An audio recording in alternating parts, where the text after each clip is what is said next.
Hi everyone, my name's David and I'm the creator of Naroth Audio. In this video today, we're going to start taking a step-by-step look at our first sample library, RHYTHMUS. I came up with the idea of RHYTHMUS in my own line of work as a composer. Any chance I could get, I would try to incorporate found sounds to give everything just a bit more life. I would throw up a mic and start playing around with different objects on my desk, from the kitchen, or things just lying around, and really just searching for new percussive sounds that sounded cool and unique. Plain and simple, RHYTHMUS is that, a found object percussion library.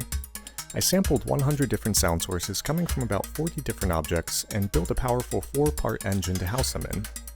Originally, this just started out as a passion project, something to fill in the gaps made from the pandemic this year, but after a while I realized I had something useful for composers and producers, and decided to go all in for its development.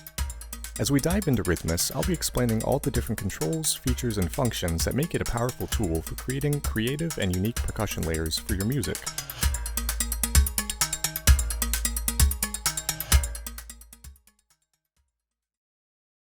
So let's dive into the main page.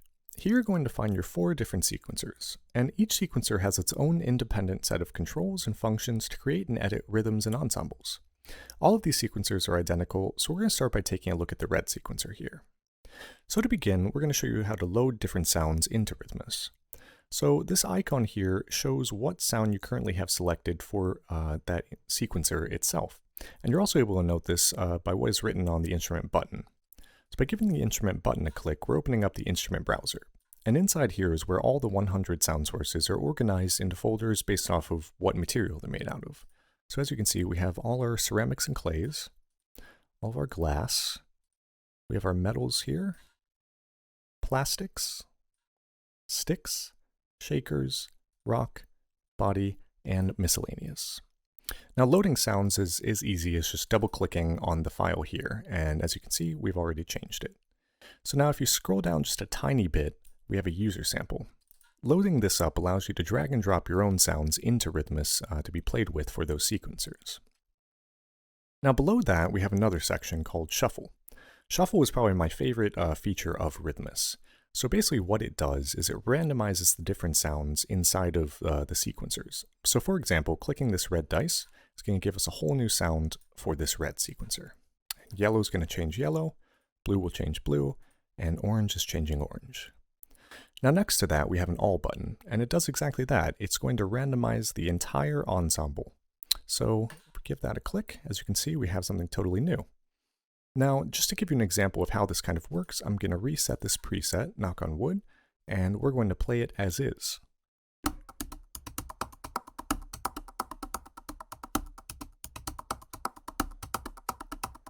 So now let's open that back up again, and we're going to give this all button a click. So as you can see, the entire ensemble has changed. Now let's listen to that.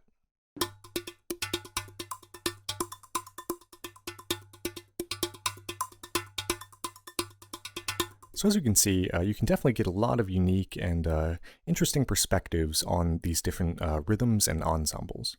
And the cool thing about this is if you're working and you like what the rhythm's doing, but you kind of just want to experiment and see what's out there, there's over about 96 million different combinations that can be made with the 4 sequencers and 100 sounds. So it's definitely a near endless amount of possibilities. So next we're going to start taking a look at the different elements that make up the sequencers themselves. This being the most important bit right here is the sequence, and the sequence is where you can create and edit your own rhythms or existing rhythms inside the presets. It's as easy as drawing them up for a higher velocity, down for a lower velocity, and all the way down to turn that step completely off. Each sequence has the ability to change its step count by dragging this knob right here up and down, going from 1 all the way up to 16th, and this allows you to create odd rhythms, straight rhythms, polyrhythms, and so on. Now next to that we have the rate, and the rate is basically controlling the step value for each step in the sequence. So here you have the options of quarter notes, eighth notes, 16th notes, quarter triplets, eighth triplets, and 16th triplets. Now in RHYTHMUS, there are 2 different ways to edit the sequences. You have velocity and pitch mode, and this little toggle right here allows you to flip back and forth between editing both. Velocity is where you'll create the rhythm itself, and pitch is where you can edit the tuning for each step. So if we click that, we're opening up pitch mode, and I'm just going to draw this in just to give you an example. Let me set this back to 16th and let's play it.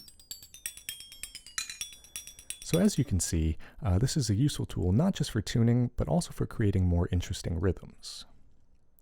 So if you go below that, we have these pattern buttons. And what these pattern buttons are different pages of the sequencer. And they also show you what key triggers that pattern to play. So for example, pressing C is going to play this first page, whereas pressing D will play this page right here. So there's one thing about these pattern pages is this toggle up here, cycle, controls whether you're playing one pattern on a loop, which is performance mode, or playing them sequentially. So for example, if I set it to 4 and play C, it's going to keep going until it reaches D sharp 2, and then turn back around to C. So now this will work in any way. So for example, if I press D, it's going to go all the way up to F2, and then return back to D and continue on from there. So performance mode is an easy way to kind of switch up the rhythms in a sequence that has either from a preset or one you've created. So you can easily just toggle back and forth in between rhythms themselves. So for example,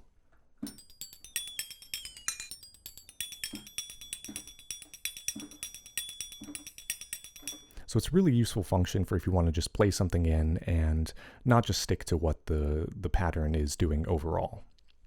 So now below that we have our standard left-right panner, and then we have volume control, attack control, release control, and tuning. So this is a global tuning for that instrument. So the way this works is dragging left and right, you go by semitones. Now, if you want to more fine-tune something, if it's clashing in your cue or a piece of music, you can hold Shift to tune it by tenths of a semitone to get a finer tune. And now one thing with all of these controls inside of RHYTHMUS is resetting them is easy as control clicking anything. So this works for just about everything.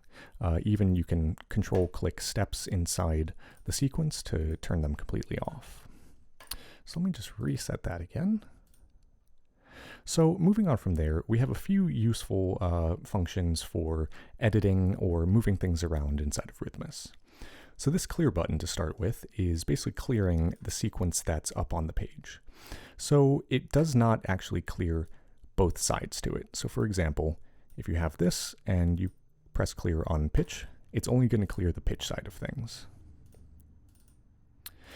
Now next to that we have copy. So what this does is it copies both velocity and pitch. So I can press that and I can easily just paste it onto any of the other sequencers. So it copies that whole pattern page. So it's an easy way to kind of like move things around if you want to try out some different stuff. Now above here we have these three buttons. So this is your basic mute, turns off that sequencer. And then you have a solo, if you want to just listen to one of the sequencers playing at a time. And then this button allows you to route each sequencer out of Contact's different outputs. So one thing to note about that is you have to create the output inside of Contact first. So that's as easy as going up here, opening up outputs, and adding one. Let me close that again. So now, as you can see, Stereo 2 has shown up. So it's an easy way to route things out, to edit with your own different effects and so on. So the last bit inside of the sequence itself is the effects page. And we're going to go into that in the next section, showing you all the different effects that come for each of the sequencers. So in this next section, we're going to start exploring the different effects that you can apply to each of the sequencers inside of RHYTHMUS. At the bottom right-hand corner of each of the sequencers is a little tab labeled Effects. Clicking on any of these will open up the effects page for that particular sequencer.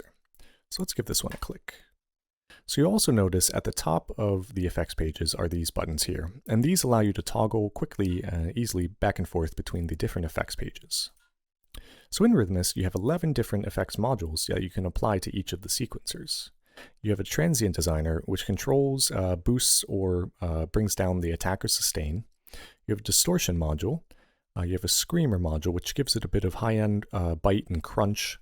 You have a flanger, a cry-wah pedal, a lo-fi, stereo modular, a chorus, a reverb, delay, and then a 2-band equalizer. So as you can see, there's a lot of different ways that you can edit and modulate and affect each of the different sequencers individually, so none of these effects are going to apply to any of the others. So you can really get some cool sounds and cool ensembles by affecting any of these. So now to get back to the main page, you just click this button up here, and now we're back. So let's take a look at all the different ways that RHYTHMUS can be played. In RHYTHMUS, each of these sequencers has the ability to be played either independently, with others, or all at the same time. And if we look down at the keyboard map down here, you're going to notice that each of these keys is color-coded corresponding to the sequencer they control. For example, this red bank here controls the red sequencer's pattern pages, whereas the yellow bank controls the yellow sequencer's pattern pages. So one way it can be played, with the Psycho knob set to performance mode, you're able to play RHYTHMUS in a much more improvisational way, meaning that each of these sequencers can be controlled independently and at will. Let me give you an example of that.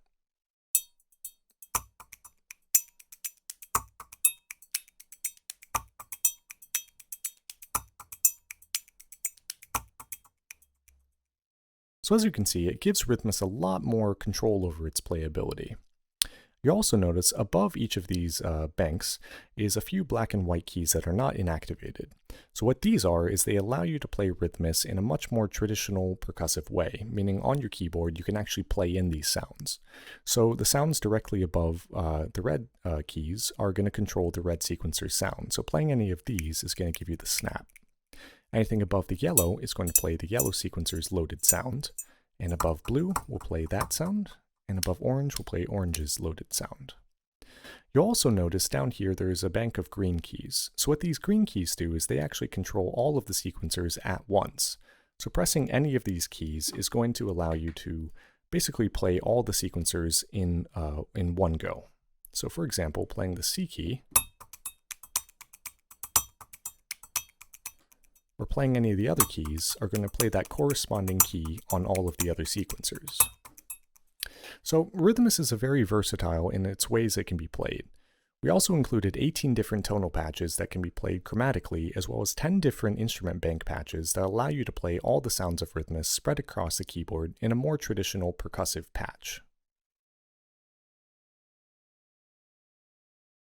So let's start going over some of the other features and functions the main page of RHYTHMUS has to offer.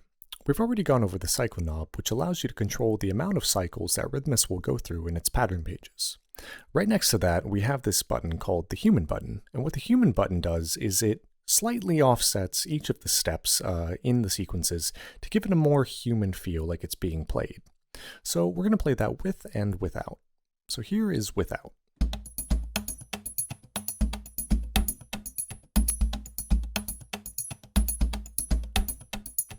So now if we turn that on,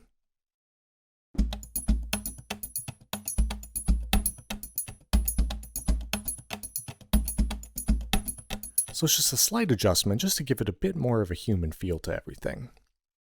And then now down below here, we have this knob or slider for dynamics. So what the dynamics slider does is it compresses and widens the dynamic range. So for example, we're going to play that normal.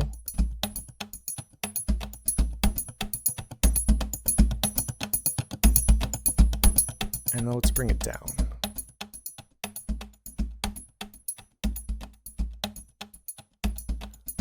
So this slider is also controlled by the mod wheel. So it allows you to push or pull depending on the need you have for it in your music.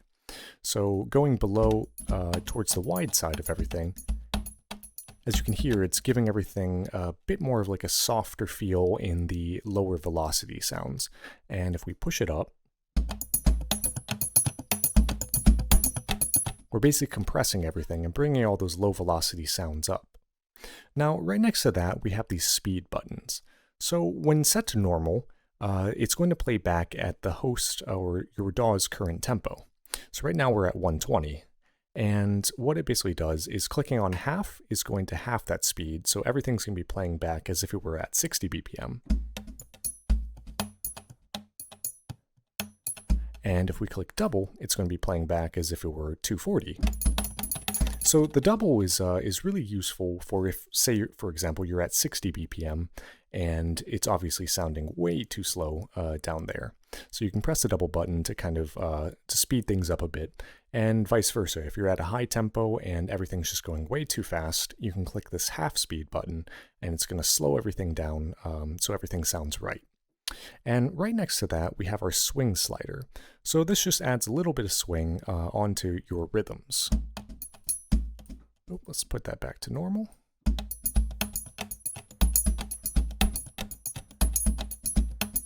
So we do have an extreme side to the swing. I usually like to keep it just right around here is perfect.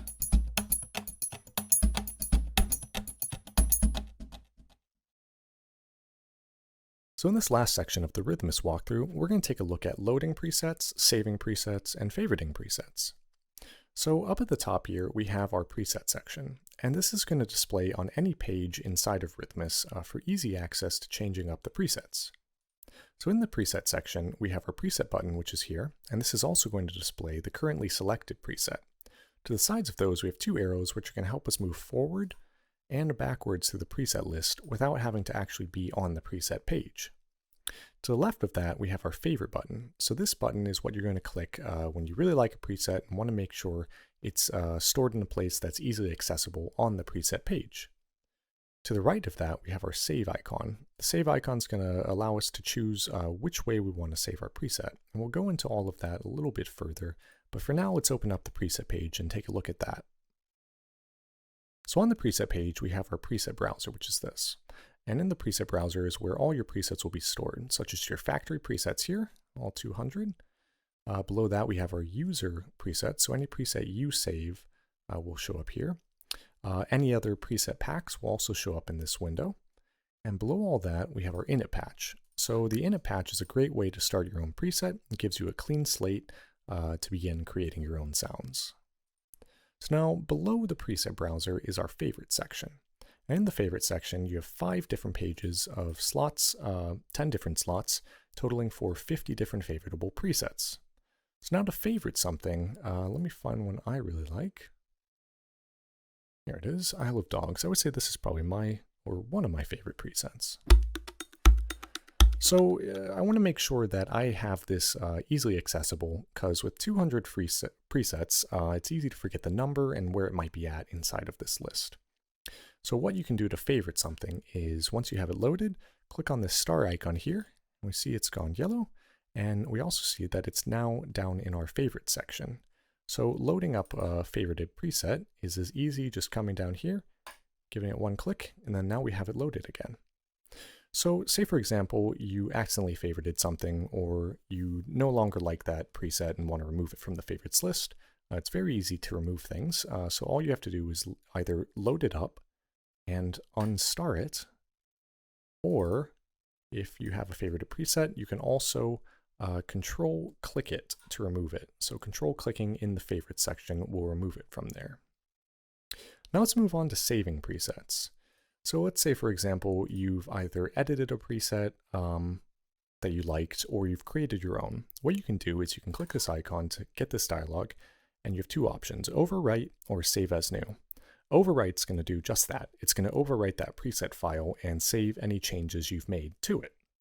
And then save as new is for if you want to create a new preset. So if you've edited something or created something new, you can click on this to open up this window. So in the save as new window, you have the option of giving your preset a cool name, like that, or you can also add in an author name. So if you want to save your name attached to this preset, this is a place you can do it. So I'll write my name in, and we've got cool name. So you have the options of either canceling if you've changed your mind. You can also click the main page button to go back, but if you're sure, you can save it. So we're going to give that a click. We can see save successful. Great. So one thing to note about these presets is to view your preset in the browser, you'll either have to reload the instrument or save and reopen your session.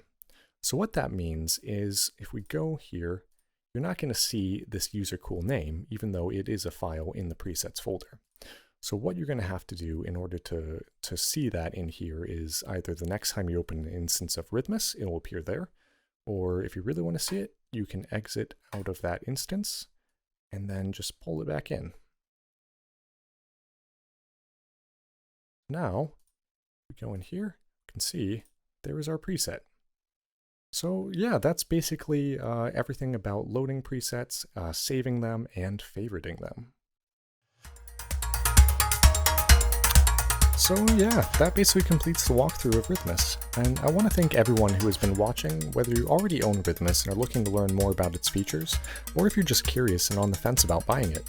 It was such a great experience creating this instrument, and I had a ton of fun and had a fantastic time with everyone who has helped along the way, from creating presets to doing demo tracks or beta testing.